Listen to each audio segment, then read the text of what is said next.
coronavirus pandemic could lead to famines in dozens of countries, pushing tens of millions more people around the world to the brink of starvation. A UN report has highlighted the vast number of people around the world who are now acutely food insecure. The World Food Programme has requested $350 million to set up a network to keep humanitarian supply chains moving around the world. There are no famines yet, but I must warn you that if we don't prepare and act now to secure access, avoid funding shortfalls, and disruptions to trade, we could be facing multiple famines of biblical proportions within a short few months. The actions that we take will determine our success or failure in building sustainable food systems as the basis of stable and peaceful societies.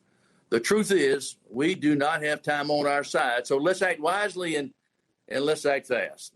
I do believe that our expertise and our partnerships, we can bring together the teams and the programs necessary to make certain the COVID-19 pandemic does not become a human and food crisis catastrophe. The World Food Programme says if it is unable to reach those in need due to coronavirus restrictions, at least 300,000 people could starve to death every day for a 3-month period. And that's not taking into account those affected by the outbreak, which will push the number of people on the brink of starvation to more than 250 million unless they get help soon. They're warning that in a worst-case scenario, there could be famines in more than 30 countries, and in 10 of those, more than 1 million people are already close to starvation. The World Bank has also cautioned countries against hoarding food. They say global grain production and stocks are near all-time highs, making restrictions unnecessary. More than 5 million people in South Sudan rely on food aid to survive, and the coronavirus pandemic is making their lives even harder.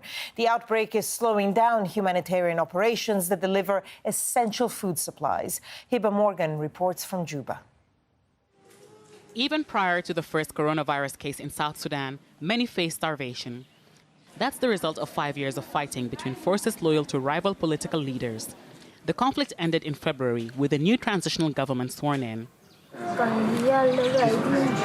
If my children survive, I want them to go to school and to learn to take care of themselves. Before the coronavirus emergency, aid organizations estimated more than half of the 12 million population would need food aid this year. The war forced a third of the population from their homes. 200,000 of them are now in UN camps around the country. Hundreds of thousands of others are in hard-to-reach areas. For them, food drops are sometimes the only way they'll get food. Last year, we had to feed 5 million people due to fighting and flooding. Already in 2020, we've had locust invasions, and now there is the COVID-19 pandemic, which we predict could almost double the people in acute hunger by the end of 2020 across the world. The only way we can halt this trend is if generous funding for humanitarian crises like the one here in South Sudan continues. Floods last year affected nearly 1 million people, forcing the declaration of a state of emergency in some parts of the country. Then a plague of locusts in the eastern part worsened an already dire situation. The UN describes the insect threat as extremely alarming and unprecedented. Farmers who've relied on their crops fear another invasion as eggs hatch from the first wave. I've tried to chase them away, but they wouldn't leave. They're everywhere. In my backyard, in my mango plantation. The mangoes, the papayas, the guavas that I plant is what provides me with food and income. What will I do if they're being eaten by locusts? Preventive measures by the government and aid organizations have been imposed to contain the spread of coronavirus. They include restrictions on movement, making many in need even harder to reach. Hiba Morgan, Al Jazeera. Well, for more on how dire the situation could be in many parts of the world, let's speak to Sara Beysolow Nyanti, who is the representative of the UNICEF in Yemen. She joins us now on Skype from Atlanta in the United States. Madam, thank you so much for joining us here on Al Jazeera. I would obviously like to focus on Yemen with you. We were just watching the example of South Sudan. Yemen, obviously a country effectively torn apart by civil war, where the health system already is pretty much destroyed. Just tell us briefly how vulnerable the country now finds itself for a potential spread of coronavirus. Thank you, Barbara, and thank you for drawing the attention that's really needed for Yemen at this time. You find that prior to the conflict, we had children already out of school. And as you see it now with the coronavirus pandemic, we have almost 5 million children who are now unable to go to school, where you have a situation in Western countries where children can continue to learn online. Children in Yemen don't have this opportunity. Health systems that were already fragile and at the brink of collapse, we've been working with other agencies to ensure that we preserve those systems. Those systems are now under threat. And with the blockade, where you have limitations to access to food, importations, we do not have free movement of humanitarian supplies and staffing. You can only imagine that the situation in Yemen is further exacerbated with the COVID pandemic. Testing is a huge issue there. I mean, it's a big issue everywhere. But in Yemen, do you get the sense that we actually know how widespread coronavirus and COVID-19 are there?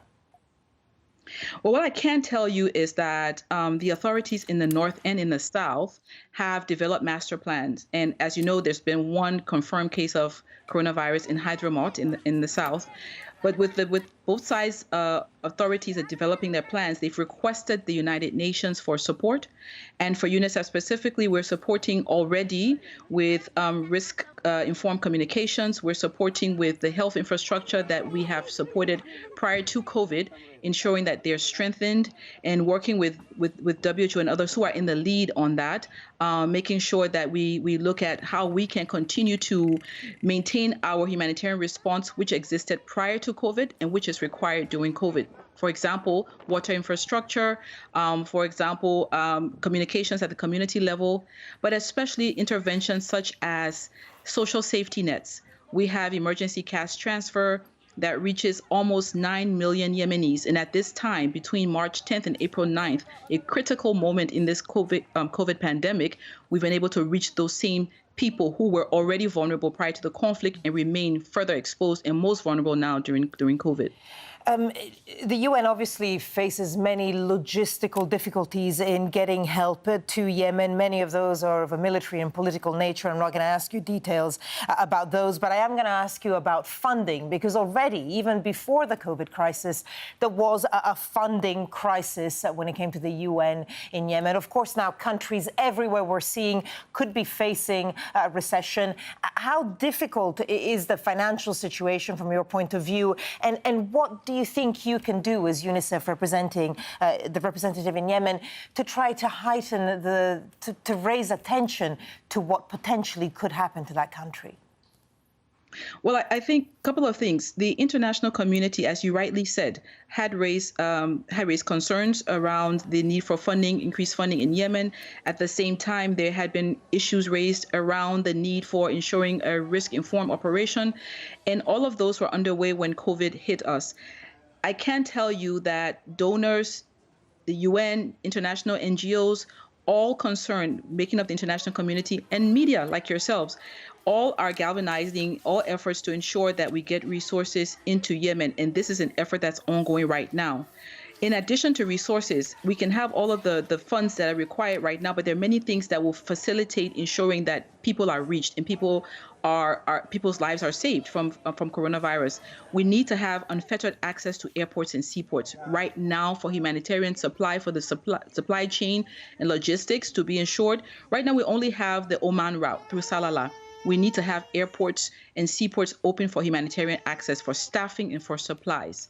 We also, at this point in time, need for the international community to make a loud cry to all of the parties to the conflict. When you're looking at interventions for coronavirus and you're looking at children, we recently had a call from the UNICEF executive director asking for the unconditional release of children in detention.